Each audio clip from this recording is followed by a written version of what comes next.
Eu sou o professor Lies Pinheiro, da Universidade Estadual de Ciências da Saúde, e hoje nós vamos ter o nosso primeiro vídeo sobre a neuropsicologia dos transtornos do desenvolvimento.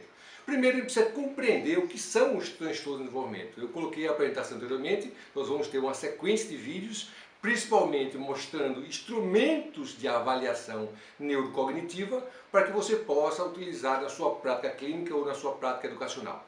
Bom, primeiro o que é um distúrbio do desenvolvimento? Então nós sabemos o seguinte, que é um grupo de condições neuropsicológicas originadas na infância. Isso aí é extremamente importante. A origem é na infância, que envolvem comprometimento grave em diversas áreas. Olha só, os distúrbios do desenvolvimento são mais conhecidos como distúrbios do neurodesenvolvimento. Então o que acontece? Nós temos uma base neurológica e uma base neuropsicológica. Então nós não vamos tirar as responsabilidades, né, do distúrbio ser desenvolvido. Então eu posso ter um conjunto de estruturas que vão ser comprometidas porque eu tenho por trás disso uma base neurológica. Bom, é importante a gente saber que esses distúrbios do desenvolvimento, eles podem interferir na aquisição, retenção ou aplicação de habilidades específicas ou conjunto de informações. Eles também podem envolver disfunção na atenção, na memória, percepção, linguagem, resolução de problemas, né, principalmente nas chamadas funções executivas e interação social. O que eu tenho? Eu tenho um grau, de um grau mais leve a um grau mais avançado, que vai, na verdade, comprometer as estruturas cognitivas. Nós já falamos anteriormente sobre essas estruturas, principalmente a questão da linguagem, memória, percepção, e tem vários vídeos aqui no nosso canal no YouTube, você pode acessar para um material complementar. Bom, esses distúrbios, né, do neurodesenvolvimento, eles podem ser distúrbios leves, que são facilmente gerenciáveis, né, principalmente com intervenções comportamentais e educacionais. Eu vou mostrar alguns instrumentos, principalmente, que eu falei já anteriormente na apresentação desse vídeo, né, que é o chamado PIAFX, que é extremamente importante para você trabalhar as funções executivas dessas crianças. O PIAFX ele é utilizado como prevenção e também pode ser adequado para uma intervenção clínica. Bom, o que acontece? Nós sabemos o seguinte, existem várias maneiras de usar o termo distúrbios do neurodesenvolvimento. No entanto, nós vamos utilizar o que prega o chamado DSM-5, né, que são distúrbios específicos do desenvolvimento, que é a terminologia mais utilizada no mundo. Bom, o que são esses distúrbios? Primeiro, eu posso apresentar distúrbios da linguagem.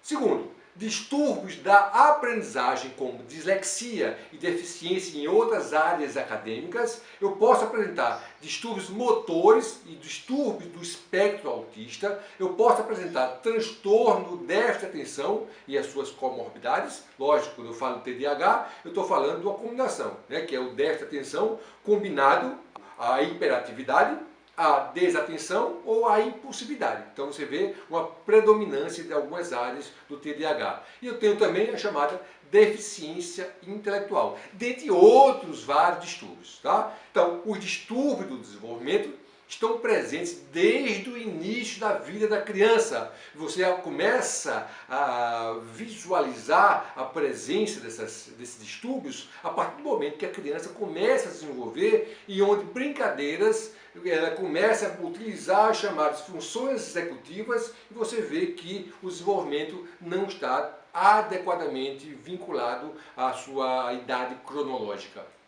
Bom, eles geralmente melhoram a partir do momento que a criança começa a envelhecer, mas também implicam deficiências que continuam durante toda a vida do adulto. Então, esse distúrbio de desenvolvimento, né, tem um fator, que eu já falei anteriormente, um fator genético, né, e os homens são mais acometidos que as mulheres. Então, nós temos aí uma questão estatística mostrando que homens, né, são mais acometidos do que mulheres.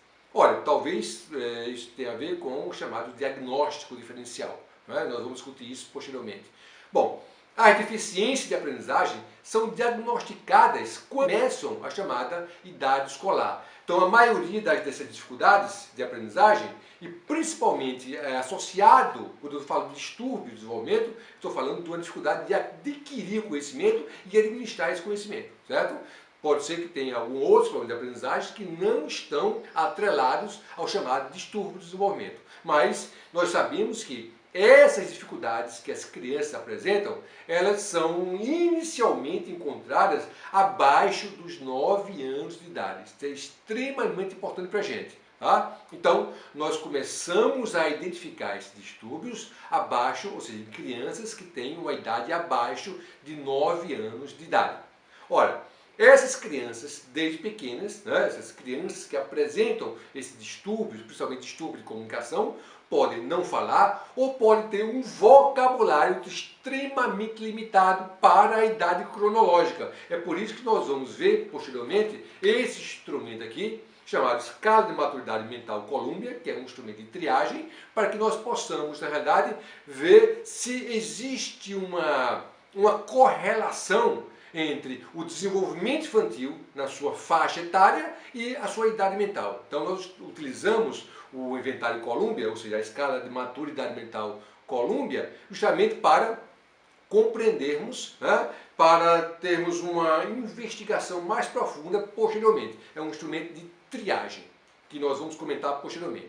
Então, a maioria das crianças com distúrbio da comunicação são capazes de falar no momento em que entram na escola. Nós sabemos disso. No entanto, elas continuam a ter problemas, né, com a comunicação no decorrer desse seu processo de evolução. Ora, essas crianças em idade escolar muitas vezes têm problemas para entender e formular palavras.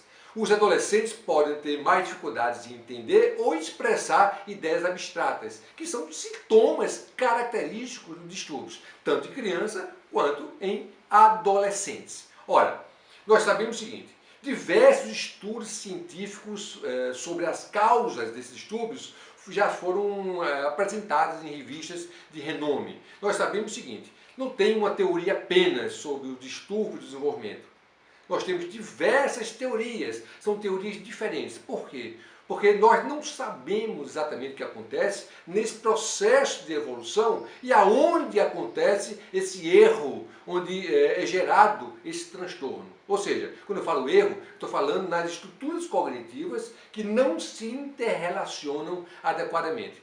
Bom, agora nós temos, né, que compreender também as chamadas principais diferenças entre as teorias. Tá? Porque nós sabemos que envolve os fatores ambientais que interrompem o desenvolvimento normal e principalmente esses distúrbios como são pré-determinados. Ora, nós sabemos, claro, que é um consenso em todas as teorias do neurodesenvolvimento, é que os distúrbios, ou seja, a partir do momento que não ainda são desenvolvidos em um processo de desenvolvimento normal, ocorre uma combinação de contribuições de ambiente e genética. Ou seja, naturalmente a criança, ela vai o quê? Ela vai ter um desenvolvimento numa certa faixa etária com padrões de comportamento.